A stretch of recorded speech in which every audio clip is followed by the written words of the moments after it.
What's up there, everyone? It's GG Sober Sun, watching the sun rise through the dunes.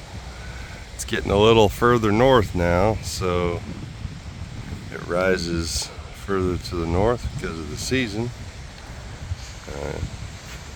You can just about make out Choctawhatchee Bay over there. A little, just because of the season. Looks like they're getting ready to have a volleyball tournament out here, or some whatnot. April 22nd. Thought for the day, 24-hour-a-day book. People believe in AA when they see it work. An actual demonstration is what convinces them. What they read in books, what they hear people say, doesn't always convince them. But when they see a real, honest-to-goodness change take place in a person, a change from a drunkard to a sober, useful citizen, that's something they can believe because they can see it. There's really only one thing that proves to me that AA works. Have I seen the change in people who come into AA? Yeah, more often we see it in other people before we see it in ourselves. I believe that's what it says in the literature. And that if we keep coming back, we see the miracle happen. We see the miracle happen in other people. We see a real God consciousness in our own lives, and that is worth sticking around for.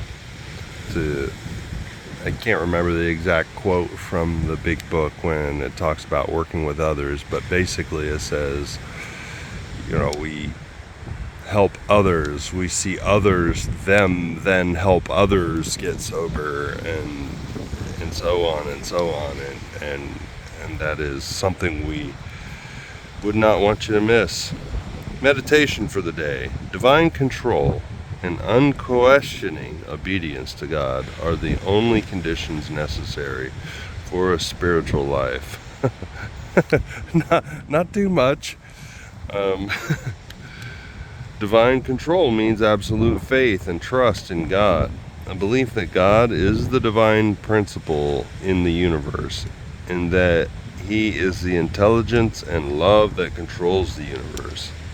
Unquestioning obedience to God means living each day the way you believe God wants you to live, constantly seeking the guidance of God in every situation, and being willing to do the right thing at all times. And again, I say this every time because I don't know who's listening and when they're listening, whether they've listened to any of the others messages that I've posted here.